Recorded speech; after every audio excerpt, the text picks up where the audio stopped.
Praise the lord. ఈ దిన దేవుని వాగ్దానము. ఆకాశమందు నివాసి అయిన దేవుడు తానే మా యత్నమును సఫలము చేయును.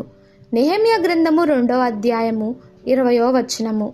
నెహెమ్యా మంచి వ్యక్తిత్వము గలవాడు. యెరూషలేము ప్రాకారము పడద్రోయబడునని తెలిసినప్పుడు దేవుని సన్నిధిలో కూర్చొని ఏడ్చి ఉపవాసముండి ప్రార్థన చేశాడు. దేవుని పట్టణమైన యెరూషలేము ప్రాకారమును కట్టడానికి పూనుకున్నాడు.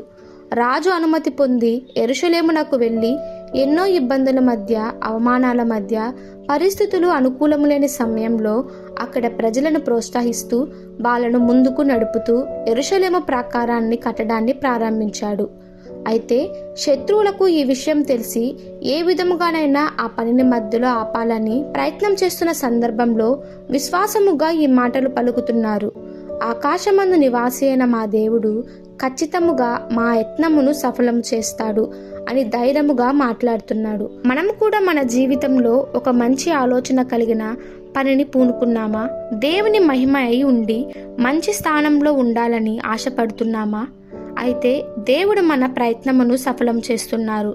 అపవాది మన దగ్గరకు మనిషి రూపంలో కానీ, పరిస్థితుల రూపంలో కానీ వచ్చి మనను ఇబ్బంది పెడుతూ, నీవు ఆ స్థానంలో చేరలేవు, నీ జీవితంలో కష్టాలు పోవు, ఎన్నో అవిశ్వాసపు మాటలు మాట్లాడుతున్నా మనము ధైర్యముగా నోరు తెరిచి, నా దేవుడు నన్ను విడువడు, నా ప్రయత్నాన్ని సఫలం చేస్తాడు అని సాతానును తరిమి కొట్టాలి. అప్పుడు దేవుని కార్యాన్ని మనం చూడగలుగుతాము. కాబట్టి మనము దేవుని మహిమార్థమైన కార్యములు చేస్తూ శత్రువులను జయించి ధైర్యముగా నిలబడాలి. ఈ దిన దేవుని వాగ్దానము మనందరి జీవితంలో నెరవేరులాగున ప్రభు కృప మనకి తోడై ఉండును గాక. ఆమెన్. God bless you.